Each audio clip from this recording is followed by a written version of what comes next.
Deep in the endless forests of what would become upstate New York, sometime around 1200 after Christ, a lone Iroquois warrior crouched in the undergrowth, his heart pounding so loudly he feared the enemy scouts would hear it.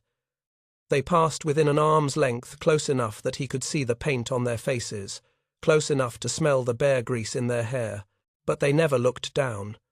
His footprints, still fresh in the soft earth behind him, told a story that wasn't true.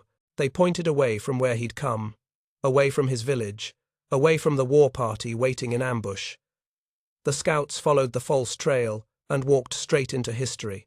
This moment, repeated countless times across generations, changed the nature of warfare in the northeastern woodlands forever. But to understand why one warrior's seemingly insane idea became a revolution, we must first understand the world that created the need for it. Picture this. The great forests of the Northeast stretched from the Atlantic coast to the Great Lakes, a wilderness so vast it could swallow modern Germany 3 times over, dense with oak and pine and maple, carpeted with moss that recorded the passage of every living thing like nature's own surveillance system. In this world, the people of the Longhouse, the Haudenosaunee, known to Europeans as the Iroquois, lived in harmony with the forest's rhythms. 5 nations formed a confederation that would later inspire the framers of the American Constitution. Think about that for a moment. While Europe was still figuring out feudalism, indigenous Americans had created a functioning democracy. The Mohawks served as keepers of the eastern door. The Oneida held their ground in the center-east. The Onondaga were the firekeepers at the Confederation's heart, hosting the great councils. The Cayuga maintained their territory to the west of center, and the Seneca stood as guardians of the western door. Each nation controlled vast hunting territories larger than most European kingdoms. Each raised longhouses that sheltered entire extended families under roofs of elm bark. Imagine apartment buildings made from living forest materials. Each planted the 3 sisters corn, beans, and squash in fields cleared from the forest through controlled burning techniques that would make modern environmental scientists weep with envy. But the forest that fed them also concealed their enemies. Warfare in this world followed rules that Europeans would never understand, even after centuries of contact. Wars erupted over hunting grounds, over perceived insults, over the need for young men to prove their courage in a society that valued warrior prowess. But these were not wars of conquest or empire in the European sense. They were ritualized conflicts governed by protocols as complex as any medieval tournament, with their own ethics, their own acceptable casualties, their own definitions of victory. A typical war party might number 20 to 50 warriors, roughly the size of a modern military platoon. Each one had been trained from childhood to move through the forest like smoke, to read the ground beneath their feet as others read books, to understand that a bent twig or disturbed leaf could mean the difference between successful ambush and catastrophic discovery. These weren't weekend warriors playing at soldier. These were professionals whose lives depended on skills that took decades to master. The challenge they faced was this. In a world where every step left a trail, how do you achieve tactical surprise? How do you approach an enemy village undetected when the forest floor records your passage like wet concrete takes a footprint? How do you retreat safely when your enemies can follow your tracks like breadcrumbs leading straight back to your own families? European armies solved similar problems through overwhelming force. Why worry about stealth when you can field 10,000 men with armor and cavalry? But the numbers don't work in the northeastern forests. The largest Iroquois village might have had a population of 2,000 people, total. Warriors numbered in the hundreds, not thousands. Every life was precious. Every tactical advantage was essential. And then someone history forgot his name. But his genius echoes through centuries, had an idea so simple it sounds ridiculous, so effective it changed everything. What if you could make your tracks lie? The solution was elegant in its simplicity. Craft wooden boards slightly larger than a human foot. Attach them with leather bindings. But here's the crucial part. Attach them backward. The toe section goes under your heel. The heel section extends beyond your toes. Now, when you walk forward, your tracks appear to show someone walking in the opposite direction. Can you imagine the first time this worked? Picture an enemy tracker, perhaps a seasoned warrior, who had been reading forest signs since childhood, crouched over a clear trail. The footprints are crisp, recently made, heading west toward his village. He signals his war party to follow the trail west. They move quickly, confidently, pursuing what they believe is a retreating enemy. They're walking directly toward an ambush set by warriors who actually came from the west and are hiding to the east, behind them, laughing silently as their enemies chase ghosts. The Phantom Trail, as historians would later call this technique, represents something remarkable in military history. This wasn't just clever trickery. This was asymmetric warfare at its most sophisticated, a force multiplier that allowed smaller groups to defeat larger ones through pure intellectual superiority.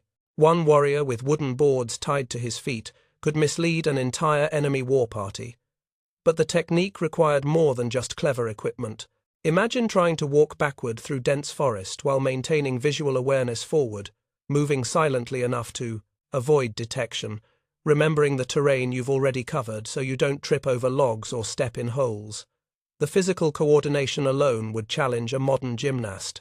Add the mental pressure of knowing that discovery means not just your own death but potentially the destruction of your village. And you begin to understand what kind of individuals could master this skill. The training must have been extraordinary. Young warriors learning to walk backward with wooden boards on their feet, practicing until the awkward became natural, until they could move in reverse as silently and surely as they moved forward. Elders teaching not just the mechanics but the psychology, how to think like your enemy, how to anticipate where they'll search, how to create false trails so convincing that experienced trackers would never question them. And it worked. Archaeological evidence and oral traditions both confirm that the Phantom Trail technique became a standard part of Iroquois military doctrine.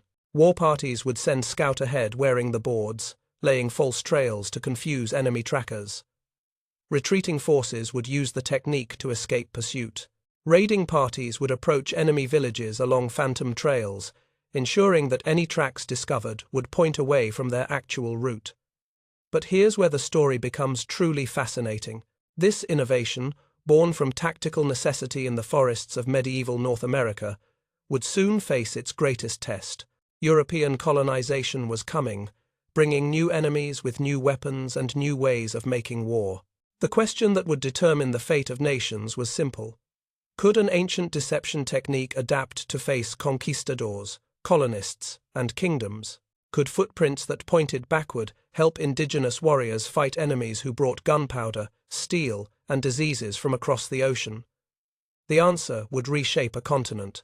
The year was 1609, when Samuel de Champlain first witnessed what he would later describe in his journals as the most confounding military deception he had ever encountered.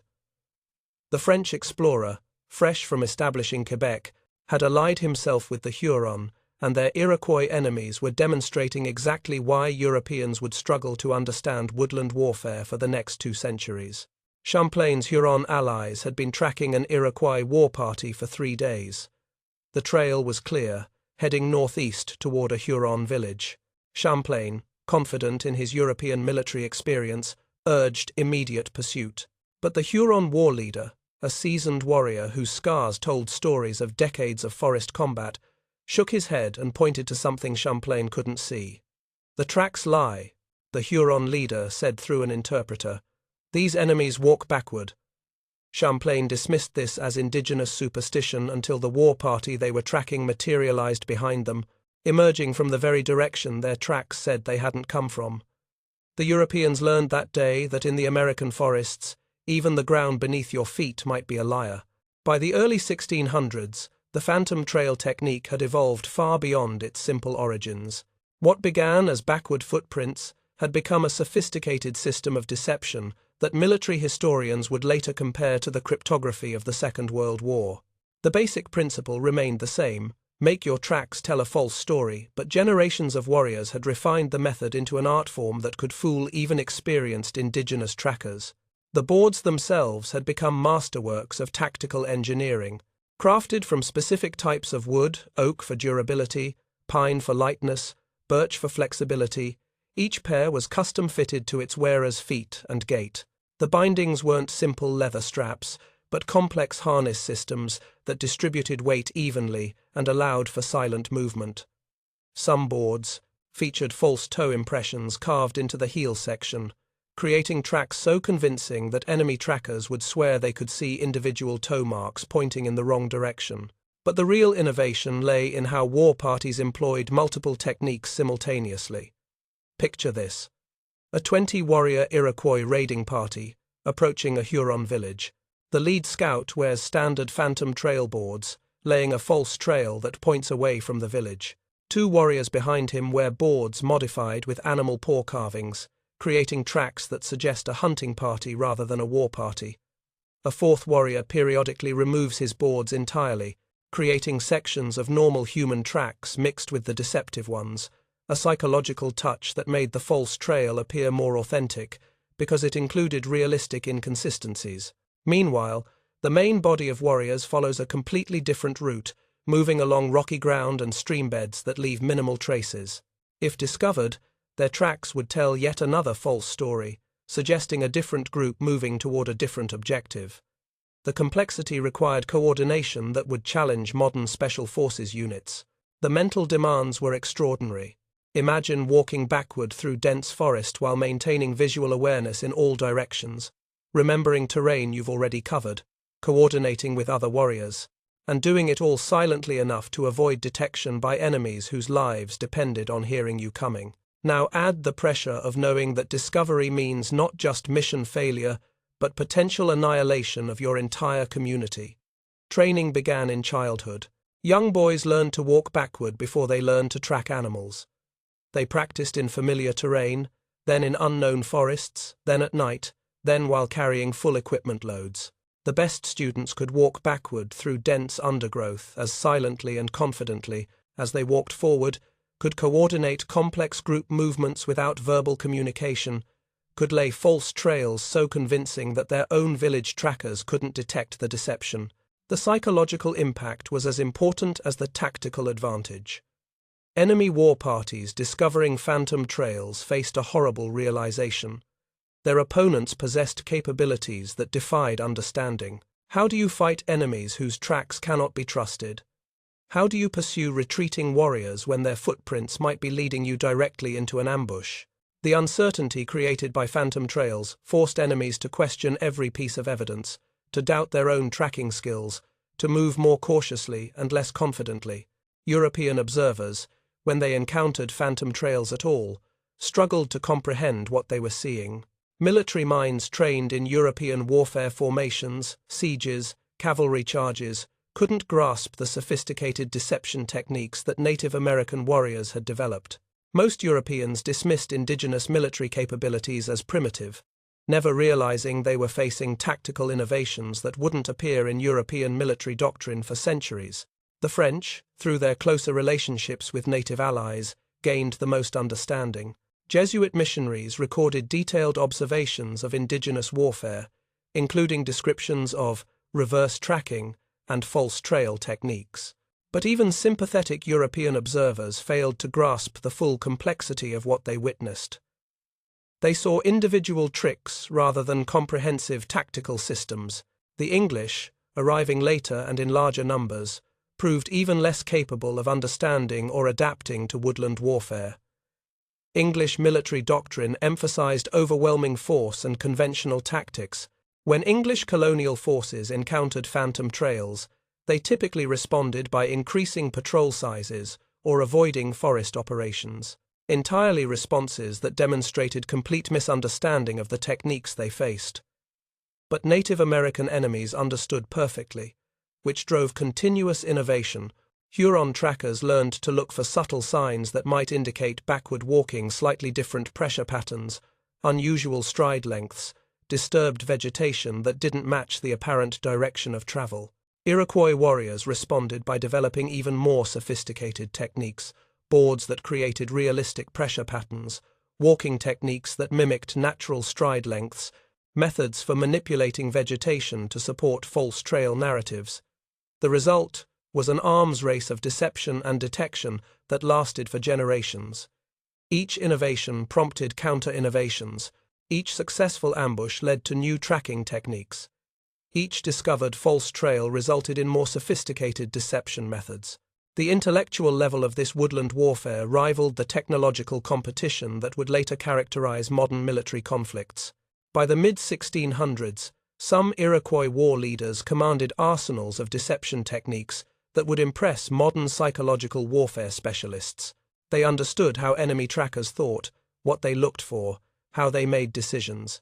They could create false trails that told specific stories, retreating war parties, hunting expeditions, messenger routes calibrated to prompt specific enemy responses. The phantom trail had evolved from clever trick to comprehensive tactical doctrine, but the world was changing around it.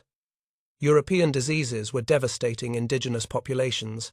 Colonial settlements were fragmenting the great forests. New weapons and new forms of warfare were arriving from across the ocean. The question now was whether this ancient art of deception could adapt to face an entirely new kind of enemy, one that didn't fight by forest rules, one that brought not just new weapons but new ways of thinking about war itself. The forests of the Northeast were about to become a testing ground for the collision between two completely different military traditions. The morning mist still clung to the Mohawk Valley when Captain John Butler's Rangers stumbled upon tracks that would haunt European military thinking for generations. It was July 1778, and Butler, a loyalist officer leading a mixed force of British Rangers and Iroquois warriors, was pursuing American rebels who had been raiding loyalist settlements. The tracks were clear in the soft earth beside a creek. A dozen men, moving east toward the American settlements, recent enough that the edges hadn't dried. Butler's European training told him to follow immediately. His Iroquois allies told him to wait.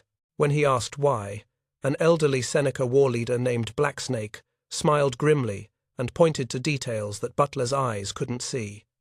"These tracks walk toward the sunrise," Blacksnake said, "but the men who made them came from the sunrise."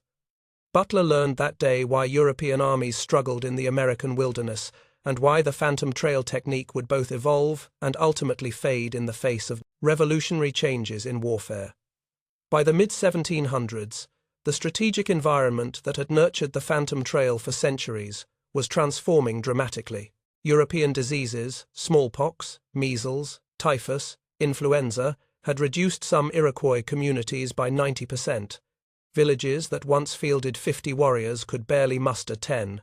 The demographic catastrophe fundamentally altered the mathematics of woodland warfare. When every warrior's life became exponentially more precious, the risks inherent in close-approach deception techniques became harder to justify. The forests themselves were changing. Colonial settlement had fragmented the vast wilderness into increasingly isolated patches. Roads cut through ancient hunting grounds like scars, carrying wagons and mounted patrols that moved faster than foot pursuit. Cleared farmland created open spaces where traditional stealth techniques provided no advantage. The network of trading posts and settlements meant that large movements of warriors were more likely to be observed and reported. But perhaps most significantly, the nature of warfare itself was evolving. Conflicts increasingly involved firearms, fortified positions, and formal military formations borrowed from European practice. The raid and withdrawal tactics that had dominated woodland warfare for centuries became less effective against stone forts with cannons and garrisons, armed with muskets that could kill at ranges traditional bows could never match. Yet the phantom trail technique didn't simply disappear. It adapted with remarkable creativity to these new challenges. Iroquois warriors began using the technique for extended strategic deception rather than immediate tactical advantage. Instead of laying false trails to mislead enemy war parties, they created false trails to confuse colonial intelligence gathering. A single warrior using phantom trail boards could suggest the movement of an entire war party in the wrong direction, causing colonial militias to concentrate forces away from actual targets. The technique evolved to accommodate new enemies who tracked differently than traditional indigenous opponents. European and colonial trackers relied more heavily on obvious sign, clear footprints, disturbed vegetation, abandoned campsites. They were less likely to notice the subtle indicators that experienced indigenous trackers used to detect backward walking. This made phantom trails paradoxically more effective against European enemies than against traditional indigenous opponents. During King Philip's War in 1675 and 1676, Metacom's warriors employed modified phantom trail techniques against Massachusetts Bay Colony forces with devastating effect. Colonial, militia companies would discover clear trails leading away from raided settlements and follow them for days, only to realize they had been pursuing ghosts while the actual raiders escaped in the opposite direction. The French and Indian War from 1754 to 1763 saw perhaps the most sophisticated use of phantom trail techniques in recorded history. French officers, working closely with indigenous allies, integrated deception tracking into formal military operations. Combined forces of French troops and indigenous warriors would use phantom trails to suggest troop movements that masked actual strategic intentions. Robert Rogers, the famous Ranger leader, encountered phantom trails multiple times during his scouting missions in the Lake Champlain region. His journals describe the frustration of following clear tracks for miles only to discover they led nowhere, or worse, led directly into ambushes. Rogers eventually learned to recognize some signs of backward tracking, but he never fully mastered the detection techniques that indigenous trackers had developed over generations. During the American Revolution, the strategic situation became even more complex. The Iroquois Confederacy split, with different nations choosing different sides, some allied with the British, others with the Americans, some attempting neutrality. Iroquois scouts and warriors found themselves using phantom trail techniques in service to European commanders who valued their skills but never fully understood their methods. The Sullivan Expedition of 1779 represented a turning point that revealed both the continued effectiveness and ultimate limitations of the phantom trail technique. American General John Sullivan led over 4,000 troops into Iroquois territory with orders to systematically destroy villages, crops, and orchards. The Iroquois forces, numbering only a few hundred warriors, used every deception technique they had developed over centuries. Seneca war leader Cornplanter employed phantom trails to repeatedly mislead Sullivan's scouts about the location and strength of indigenous forces. Small groups of warriors would lay false trails, suggesting much larger forces moving in multiple directions, causing Sullivan's commanders to divide their troops and slow their advance. The psychological impact was significant. Sullivan's journals reveal constant anxiety about enemy capabilities and intentions. But ultimately, the phantom trail technique proved insufficient against the new reality of industrial warfare. Sullivan's army wasn't hunting individual war parties that could be misled by false tracks. They were conducting a systematic campaign of destruction that didn't depend on tracking enemy movements. Deceptive trails meant nothing against an army that simply burned everything in its path, regardless of where enemy forces might be hiding. The arithmetic was stark. 4,000 troops with artillery and supply trains against a few hundred warriors, no matter how skilled. The military advantage that generations of Iroquois warriors had maintained through superior tactics was overwhelmed by superior numbers and industrial capacity. By the early 1800s, as the United States expanded westward and Native American nations were pushed onto reservations, the phantom trail technique was becoming obsolete. The last recorded operational use may have been during the War of 1812, when some native warriors fighting alongside British forces still employed the technique against American troops. But even then, it was already becoming a historical curiosity, a clever trick from an earlier age. The reservation system that confined native peoples to restricted territories made traditional warfare impossible. The vast hunting grounds where phantom trails had been most effective were now farms and towns. The complex political relationships between indigenous nations that had driven centuries of woodland warfare were replaced by a single overwhelming reality: subjugation by an expanding United States. Boarding schools established in the late 1800s explicitly sought to erase indigenous cultures, forbidding native languages, spiritual practices, and cultural knowledge. Children were taken from their families and punished for any expression of traditional identity. In this environment, knowledge of the phantom trail survived primarily through oral tradition, passed quietly from elderly warriors to those few young people who would listen, kept alive despite systematic attempts to destroy it. The technique that had once changed the nature of warfare in northeastern North America was becoming a whispered memory, preserved by grandparents who remembered when the forests belonged to their people and tracks could tell any story, a clever warrior chose to write. In 1897, an anthropologist named Lewis Henry Morgan published League of the Haudenosaunee, or Iroquois, based on decades of fieldwork among the Seneca and other Iroquois nations. Among the many cultural practices he documented was a brief mention of deceptive tracking methods used in traditional warfare, including the practice of wearing reverse footboards to mislead enemy trackers. It was one of the first academic acknowledgements that the phantom trail technique had existed at all, and it came at a moment when most observers assumed such knowledge had vanished forever. Morgan's work emerged from one of the darkest periods in Native American history. The population of indigenous North Americans, estimated at over 5 million before European contact, had collapsed to fewer than 250,000 by 1900. The Iroquois Confederacy, once a major power that negotiated as equals with European colonial governments, had been reduced to small reservations scattered across New York State and southeastern Canada. The great longhouses were gone, replaced by wooden frame houses that looked like any other rural American dwellings. The vast hunting territories were farms and cities. The ancient ways seemed destined for extinction, but culture, as conquerors throughout history have learned to their surprise, is resilient in ways that government policies and military campaigns rarely anticipate. Throughout the first half of the 20th century, even as mainstream American culture ignored or actively denigrated Native American peoples, indigenous communities quietly maintained their traditions. On reservations from the Allegheny in New York to the Six Nations of the Grand River in Ontario, elderly men and women who had been children in the 1800s told stories their grandparents had told them, stories that included descriptions of how warriors had once walked backward to confuse their enemies, how special boards were crafted and blessed according to ancient protocols, how war parties had used the phantom trail to protect their people. These weren't casual reminiscences.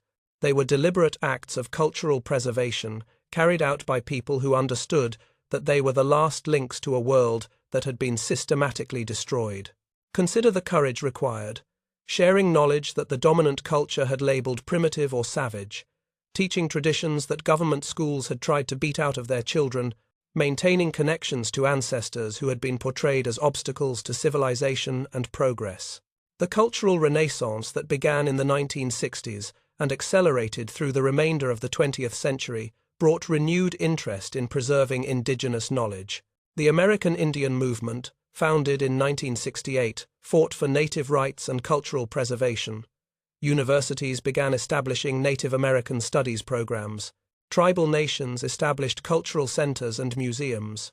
The 1990 Native American Graves, Protection and Repatriation Act acknowledged indigenous peoples' rights to their cultural heritage and began the process of returning sacred objects and ancestral remains. In this context, the phantom trail technique found new life not as a tool of warfare, but as a symbol of indigenous ingenuity and a tangible connection to ancestral wisdom. The transformation has been remarkable to witness. Today, several cultural centers on Iroquois reservations teach the phantom trail technique as part of traditional skills workshops.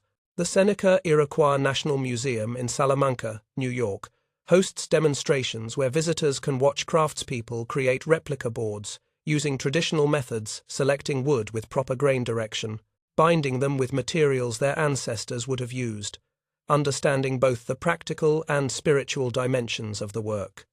Young people learn not just the mechanics but the mindset.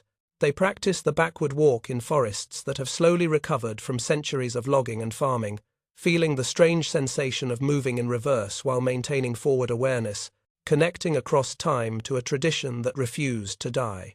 The physical challenge remains formidable. Modern teenagers discover that their ancestors possessed athletic abilities and spatial coordination that would challenge today's elite athletes. The Six Nations of the Grand River Reserve in Ontario, the largest First Nations reserve in Canada, hosts annual gatherings where traditional skills are demonstrated and taught. Master craftsmen display backboards created using historical techniques, some decorated with traditional symbols representing the clans or nations of their creators, others plain and functional in the style their warrior ancestors would have recognized. Visitors, both native and non-native, watch demonstrations of the backward walking technique, seeing how warriors could move in reverse while maintaining visual awareness forward, understanding for the first time the intellectual sophistication required for such deception. The Ganondagan State Historic Site in New York, located on the site of a 17th-century Seneca village, includes interpretive programs about Seneca warfare and the techniques warriors employed. Park rangers demonstrate the Phantom Trail technique, explaining its tactical brilliance and cultural significance to school groups who watch wide-eyed as demonstrators walk backward through the forest, their tracks telling a false story, just as they did 3 centuries ago. Academic interest has grown substantially as military historians have begun studying the Phantom Trail as an example of sophisticated asymmetric warfare tactics. Scholars now recognize that indigenous North American nations developed complex military doctrines that deserve analysis alongside European and Asian military traditions. Some survival schools and specialized military training programs teach deceptive tracking principles derived from indigenous practices, acknowledging the debt owed to Native American tactical innovation. The technique has been documented in detail in several important anthropological and historical works, including Barbara Graymont's The Iroquois in the American Revolution and Daniel Richter's The Ordeal of the Longhouse, the peoples of the Iroquois League in the era of European colonization. These scholarly works ensure that knowledge of the Phantom Trail is preserved in written form, complementing the oral traditions that kept it alive through the darkest periods of cultural suppression. But perhaps most importantly, the Phantom Trail represents something deeper than a military technique or historical curiosity.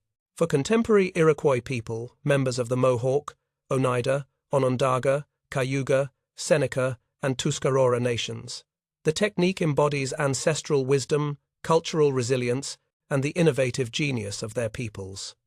When a young person learns to walk backward with boards on their feet, they're not just learning a historical skill, they're connecting with ancestors who used that skill to protect their families and communities, who valued intelligence and creativity over brute force, who developed sophisticated solutions to complex tactical problems.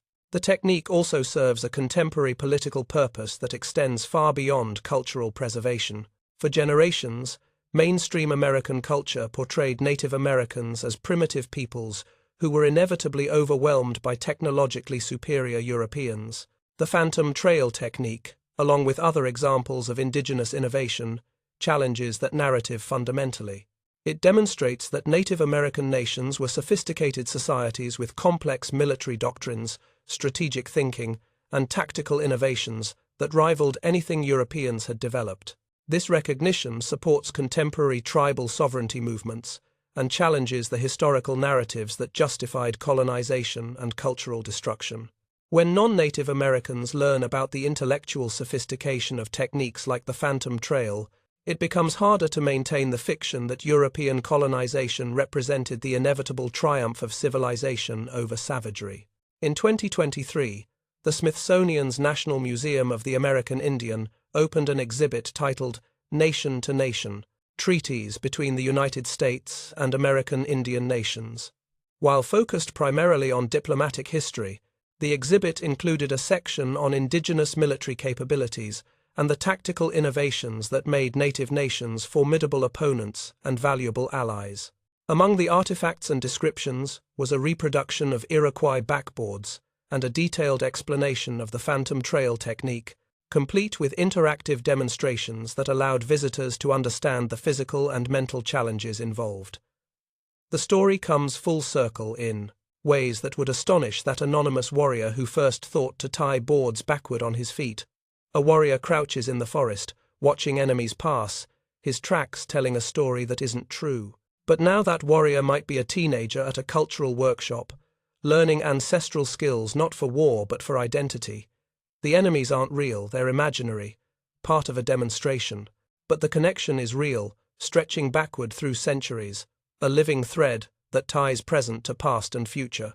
The Phantom Trail technique survives not despite the end of traditional warfare, but because of what it represents. The innovative genius of Native American peoples, their intimate knowledge of the natural world, their tactical sophistication, and their resilience in the face of attempted cultural destruction. The ghost trails of ancient warriors do echo through the forests of the Northeast, not as haunting reminders of what was lost, but as living traditions that continue to teach, inspire, and connect. One person's seemingly insane idea, conceived centuries ago in response to a specific tactical problem, has become something larger, a symbol of cultural survival, a testament to indigenous ingenuity, a reminder that the First Nations of North America were and are peoples of extraordinary capability and creativity. The tracks still point backward, but they lead forward toward a future where indigenous knowledge is recognized, respected, and preserved for generations yet to come.